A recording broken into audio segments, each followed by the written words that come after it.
Kalau penyakit tu penyakit zahir, baca Quran dan seterusnya cari obat. Kalau penyakit hati memang tak ada obat, melainkan baca Quran, zikrullah, duduk di rumah, subhanallah, alhamdulillah, la ilaha illallah, wallahu akbar. Udah tenang, satu. Itu kalau penyakit hati. Ya. Kemudian kalau penyakit zahir, maka rawat dia baca Quran juga. Tapi selepas baca Quran, cari obat. Nabi pesan, cari pakar dan dukun yang terbaik. Guna wang ringgit. Ustaz, saya ni pergi klinik kerajaan Ustaz. Asal sebab klinik swasta ni mahal Ustaz. Oi. Duit simpan buat apa? Esok mati duit gelak kat kita gitu. Bila Allah bagi duit, guna. Kenapa kena guna? Sebab bila kita guna, kita dapat pahala dekat akhirat. Sebab menggunakan harta pada tempat yang betul. Malu kita di sekolah sekarang. Aduh, bila kita duduk dalam AJK, PIBG ke apa-apa ni, malu no. Kenapa? Mak bapak sanggup gaji. Tulis maklumat tu, bubuh gaji, ditukar buat apa ni, slip gaji palsu, cuma nak dapat yang RM100 tu je. Menipu kiri kanan kan. Allah Rabbi, dapatlah duit, dapat tak? Dapat juga 100, tapi dapat bahan bakar dalam api neraka jahanam. Menipu. Tu indahnya bila kita ada jumpa orang miskin, kita tanya, tak minta ke yang duit 100 tu anak-anak? Tak apalah Ustaz, mungkin ada orang lain lebih susah daripada saya. Lain bedanya. Kita naik BMW X6, gagah perkasa kan, tiba-tiba 100 tu pun nak. Kita yang nak pergi buat siasatan ni pun rasa malu nak tanya dengan dia tu. Haji boleh tahan 3 kali haji dia sebut itu kan, dia nak tunjuk tu. Maka takutlah penyakit tu. Mana datang penyakit tu? Penyakit hati seperti hasad dengki. Orang lain dapat, aku pun rakyat Malaysia, bagi je. Dia gitu kan ya. Iri hati, hasad dengki, ini cukup buruk. Iri hati tak senang. Sebab tu kita orang Melayu lah tuan, nak kata Islam tak berani kata orang Melayu kan. Orang Melayu memang gitu, meniaga je. Ustaz, minta tolong Ustaz, tengokkan kedai saya. Asal ada orang kata dia lalu macam tutup aja. Dah memang kau tutup. Memang. Saya punya cerita senang aja. Tak payah duk ambil mangkuk isi air nang buti kui, tak payah susah hati. Dan tak ada Ustaz, saya buka. Memanglah kau buka, kau duduk dalam tu, customer kau tak panggil. Macam tutup, suram, lampu tak nak buka, meja kotor, kerusi kotor. Memang nampak macam tutup lah. Tak ada Ustaz, orang sebelah buat. Kan? Itu masalah iri hati. Orang sebelah laku Ustaz, tak tahu ke mana, apa dia buat pun tak tahu. Entah-entah dia masak pakai air ketum. Allah Rabbi, kan saya selalu kata, orang jual nasi lemak, apabila orang tak beli nasi lemak awak kena check lah. Dulu awak buat nasi lemak, dia punya lemak dia tu, buka je plas kayu tu kan, 1 kilometer bau, hui harumnya. Ni Kak Mah punya nasi lemak ni. Sekarang buka letak hidung pun tak bau. Iya sungguh. Dulu sambal campur bawang, campur ikan bilis, sambal normal, sambal telur tu separuh telur. Sekarang tak pecah berapa telur tu, hancur terus. Jadi baik tak payah bagi terus, lagi boleh potong, dia potong. Apa kedekut pahit sungguh. Ya Allah. Lepas tu dah habis dah sambal ikan bilis, tak ada sambal dengan bawang saja. Sekarang bawang pun tak ada. Macam mana manusia nak dapat rezeki? Bukan kata halal saja, tayyiban wa barakat, dia kena bagi barakah. InsyaAllah kita akan dapat kebaikan. Tak apalah, pelan-pelan, InsyaAllah. Jangan ada perasaan hasad dengki, jangan ada perasaan iri hati. Yang paling besar perasaan yang tak baik adalah perasaan kau buruk pada orang lain. Ni. Ada je yang tak kena. Tanya belum, siasat belum, mudah belum apa-apa. Orang beli kereta baru, kita kata apa? Alhamdulillah, syukur. Lama dia pakai Proton Saga tahun 1985. Proton Saga tu kan bunyi gedong-gedang. Dia dapat pakai kereta baru, kita kata alhamdulillah kan. Patut syukur. Tu rasuah lah tu. Kan? Hati-hati nah. Okey, baik. Seterusnya kita sambung muka surat 16. Al-Quran juga menjelaskan kewujudan penyakit zahir. Hak tadi batin. Yang kita kena rawat dengan zikrullah, dengan baca Quran, dengan minta ampun pada Allah. Yang ni penyakit zahir. Suratun Nur ayat 61 kata Allah, a'udzu billahi minasyaitonir rajim. Laisa 'alal a'ma harajun wala 'alal a'raj wala 'alal a'raj harajun wala 'alal marid haraj. Ya ila akhir al-ayah. Tidak ada halangan bagi orang buta, a'ma. Tidak pula bagi orang yang lemah dan tidak pula bagi orang yang sakit. Maksudnya ada orang yang sakit dia tu bentuk dia apa? Buta. Tu sakitlah tu, lemah.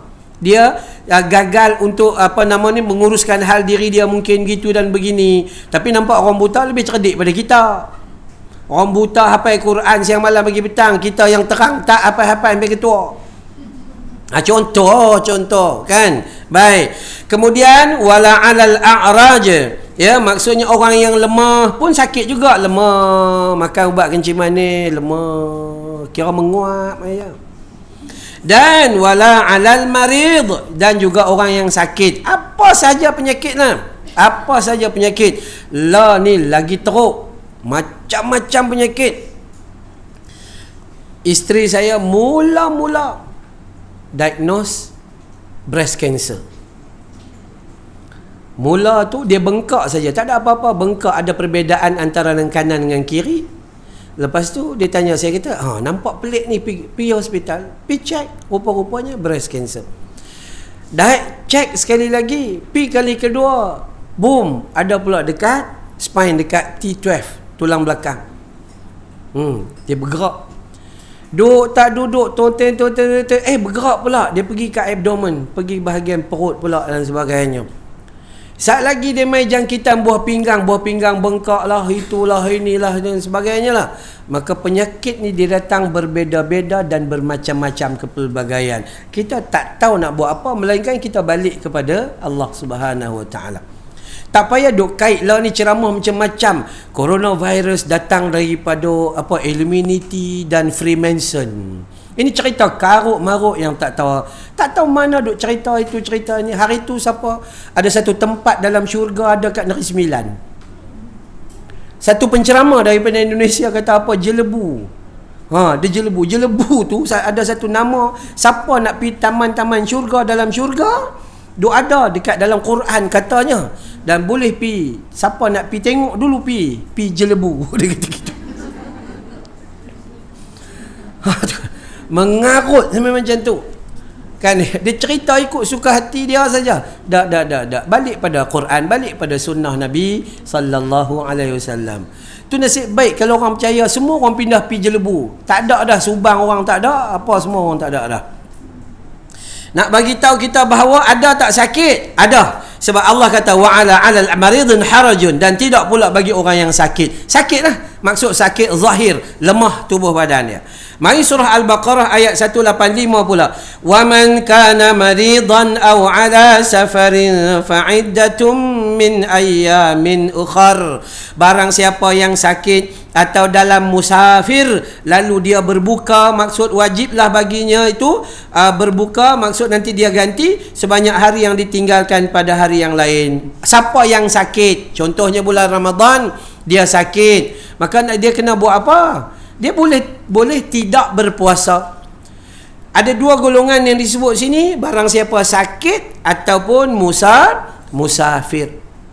Ada orang kat tangan, Ustaz, saya naik kapal terbang daripada Skypark Subang, naik Malindo, turun dekat Kota Baru. 51 minit turun rasa macam teringin lah nak makan kuih teh itik. atau nak makan nasi qabu ke apakah gitu gini, hukumnya boleh ke tak boleh? Siapa jawab? Boleh ke tak boleh kalau dia tu bulan Ramadan? Bunyi berderet gitu. Jawapan dia boleh lah, sebab dia dalam musafir. Ustaz, dia naik kapal terbang ikut suka hati dia lah, dia naik kapal terbang ke apa ke. Hukum kata boleh. Dia bukan kira naik kapal terbang, naik unta, naik kapal selam dah. Hukum dia bila awak bermusafir lebih dari 2 marhalah, maka hukumnya dia dibenarkan berbuka. Habis. Kan? Itu cerita dia, sangat mudah. Ni kita duk kata takkanlah naik, takkan apa? Hukum kata macam tu.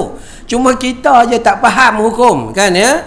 Jadi sebab tu bulan Ramadan, kalau kita tiba-tiba jalan jauh, berjalan jauh, kita pertahan, kita tak mau berbuka, tak apalah, jangan duk kata ke orang. Awak tak mau berbuka, tak apa, jalan, tiba-tiba berhenti dekat tandas di RNR. Ada satu puak berhenti kat bawah pokok, bentang kain, pakat duk berkelah satu keluarga. Kita pun ambil gambar bulan Ramadan, makan di khalayak ramai. Itu bodoh nama dia. Dia layak berbuka sebab dia musafir. Ustaz, makan di khalayak ramai biar pilah sebab dia boleh berbuka. Yang jadi salah, hang boleh puasa tapi tak puasa, makan pula di khalayak ramai. Yang tu salah lah. Tapi dia boleh berbuka. Ini ada orang tanya saya, ada seorang ahli agama makan dalam kapal terbang. Orang ni jumpa, dia kata, Ustaz, itu ahli agamawan terkenal Ustaz, bulan Ramadan. Biar pikada lah dia nak makan, dia musafir. Musafir boleh buka kan naik kapal terbang? Dia tak ada kena mengena. Dia dah sibuk ke naik kapal terbang ke, naik apa ke, dah. Asal musafir ke arah kebaikan lebih daripada 2 marhalah, maka bolehlah. Cuma kalau kita cek ayat Quran kata masa hang buka, agak-agak esok hang nak qada, senang ke? Yang tu saja beza dia. Simple, sangat simple. Orang perempuan yang menyusukan anak, tak payahlah bersusah payahlah macam mana ni Ustaz. Kan? Saya kata macam mana apa kalau anak hang jenis minum susu ni berlambak-lambak. Sat minum, mak kehilangan segala-gala macam, lemah habis semua badan. Maka hukumnya tak payahlah puasa. Tak Ustaz, saya puasa Ustaz. Waktu sahur saya minum 2-3 tong. Apa gila sebenarnya macam tu? Kan, tak payahlah susah hati. Agama Islam ni agama yang sangat sempurna. Dia tidak pernah menzalimi hambanya. Agama yang kena kepada fitrah sifat hidup manusia. Simple, sangat-sangat simple. Okey, jadi Allah kata siapa yang sakit tu apa Ustaz? Adakah orang yang boleh tinggal puasa ni sakit tu sakit kencing manis ke, darah tinggi ke? Dia tak tentu sakit. Asal sakit yang menjadikan badan dia lemah, maka dia boleh berbuka. Nama tak kisah. Dia tak kisah influenza A ke apa ke, tak kisah. Jadi melemahkan dia dan boleh memberi bahaya kepada hidup dia. Ini dia kata, Ustaz, dia tu kencing manis boleh buka ke? Tak payah duk peduli. Kan, tak payah peduli. Asal dia tu namanya uzur, sakit yang menyebabkan mungkin beban kepada diri dia itu. Baik, maka di sini dikatakan bahawa siapa yang tinggal puasa maka esok qada sajalah mengikut berapa hari. Okey, sila.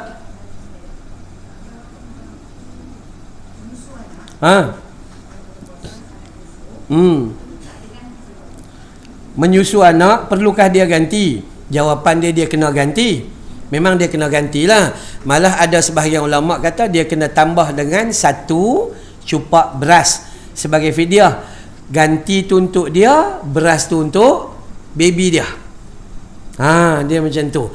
Atau sebahagian ulama kata ganti pun dah cukup okey dah, memadai dah. Ganti dia memang kena ganti. Dia kena ganti. Okey, saya bukan orang kata orang ni, saya adik ipar saya dulu ada, bukan bibik lah, Neng. Bibik tu tua sangat. Neng lah, Neng. Muda sangat-sangat muda. Saya ingat dia umur 21 macam tu. apa nama, dia je duk kerja orang gaji kat rumah rumah adik ipar saya. Kemudian setiap hari dia haid tu, dia haid 7 hari, katakan 7 atau 6 hari haid.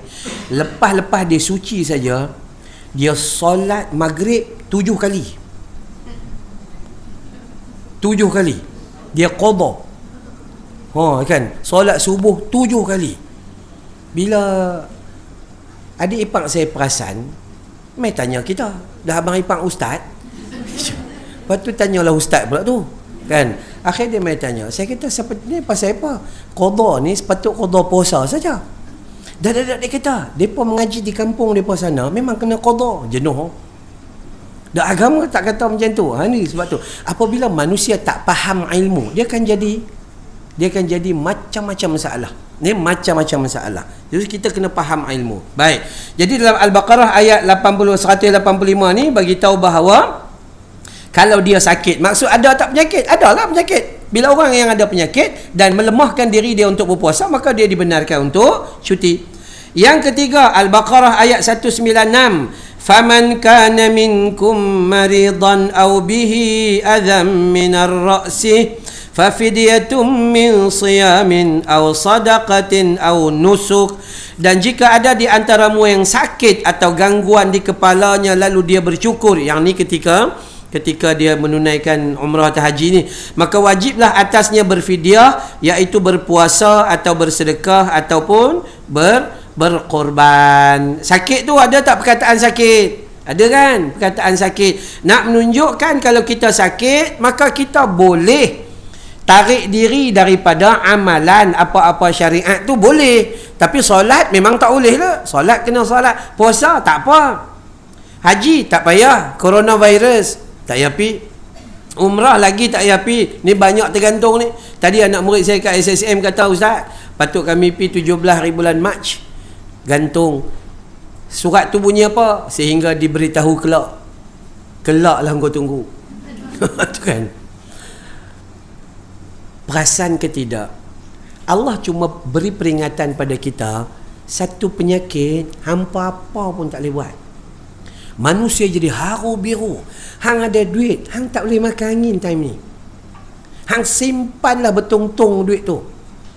Malah yang lebih teruk sekali, gagal untuk kita menunaikan ibadah akibat daripada perkara ni. Kita tak boleh nak buat apa. Lah ni mai pula jadi pula dekat Melawati Mall. Tempat hak saya duk pi juga selalu. Tu kan ya. Jadi macam itulah keadaan ni. Jadi macam tu. Kami bila jadi dekat pantai hospital hari tu, isteri saya ada dekat dalam hospital. Jadi kejadian dekat pantai hospital dan hilang orang dalam tu senyap sunyi. Lalu jumpa nurse saya lalu. Orang lain tak mau pergi. Takutnya manusia. Takutnya. Kita tengok dan kita kena perhati, kita kena pandang dan kita nak macam-macam. Saya ulang balik hari tu kita bila jadi virus, kita kena pandang apa? Ini ujian. Mungkin balak juga daripada Allah Taala. Bila kita pandang kematian apa hari tu? Abang Boceh kan. Kita pandang, aku ni tak ada ilmu faraid ni. Tiba-tiba pula adik-beradik nak buat sibuk, nak ambil reta si mati, sedangkan si mati tu ada anak lelaki. Bila ada anak lelaki, adik-beradik tak ada harapan langsung. Tapi Allah memang tak ada harapan pun. Tu suruh jangan duk berangan. Adik kita mati atau abang kita mati, kak kita mati, kononnya dia ada anak seorang saja, harta mai kat adik-beradik. Tak ada, sebab dia ada anak lelaki hijab.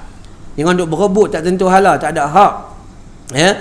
Mai pula ada cerita pula, kita ni ada satu lelaki, satu perempuan, satu khunsa. Ada hak terbaru pi umrah jentayu. Jantan ayu. Jantan ayu, jentayu pi umrah pakai telekung. Kita belajar tak belajar lah. Lelaki menyerupai perempuan haram, perempuan menyerupai haram, tak boleh buat apa-apa. Tak boleh. Hang pilah buat apa pun memang tak boleh. Hang pilah operation di Thailand kah, itu kah, ini kah, memang tak boleh. Melainkan hang khunsa baru boleh buat pilihan mana satu yang lebih dekat dengan emosi dia tu, boleh, tak ada masalah. Hal lain tak boleh. Mai pula ada perkahwinan keluarga artis, adik ipar dengan abang ipar berlega pipi, cup cak bercium. Ni pun ada dalam kelompok kita hak mengaji ni. Allah tak ada apa-apa ustaz, oi sepupu saja. La ilaha illallah. Orang tua-tua kata tak ada apa ustaz, bukan nak rasa apa. Sepupu boleh menikah tak? Jawab pandai. Betul. Sungguh Allah, kita kena pandang dan kita mengaji. Kita belajar mau'izah, ambil pengajaran daripada tu. Kena faham. Tambah-tambah orang perempuan, awak ada kelayakan tambahan sebenarnya. Selepas bercerai hidup atau bercerai mati, kelayakan tambahan dia, awak boleh pergi tuntut di mahkamah harta sepencarian walaupun awak tak pernah cari. Tuntut harta sepencarian selama hidup bersama dia. Kalau orang kata, akak mana pernah cari? Cari. Pinggan basuh, saya yang basuh. Kalau tidak, dia nak makan apa? Saya duk masak, saya duk ini, basuh baju apa semua ni. Saya lah yang mengusahakan kehidupan dia. Dapat tak? Dapat. Berhak. Cuma orang perempuan ni baik dia terlebih. Baik. Jadi belum apa-apa lagi. Jadi Janet Jackson bawa beg lari keluar zoom. Jangan keluar daripada rumah. Kalau tidak, takkan menang di mahkamah kalau jadi apa-apa. Sebab awak duduk kat sana, kalau jadi apa-apa pun, hak 3 kali suci masih ada. Kalau meninggal lagi 4 bulan 10 hari. 4 bulan 10 hari. Ada masa lagi untuk buat macam-macam tindakan di mahkamah. Kena pandai. Bukan saya kata orang perempuan ni perlu pandai untuk pusing, tu bukan. Tapi mengambil hak. Hak supaya anak-anak terjaga, kehidupan terjaga dan sebagainya. Sebelum dapat menikah lain. Tu kan. Habis-habis yang tu pula orang lain tak masuk Minang, tak ada can. Tu kan. Sungguh kalau orang berkenan tak apalah. Okey, nak bagi tahu supaya kita jaga apa kita panggil, bila kita sakit ke, bila kita, apa sahaja ada agama yang boleh kita kembali untuk dapatkan pengajaran.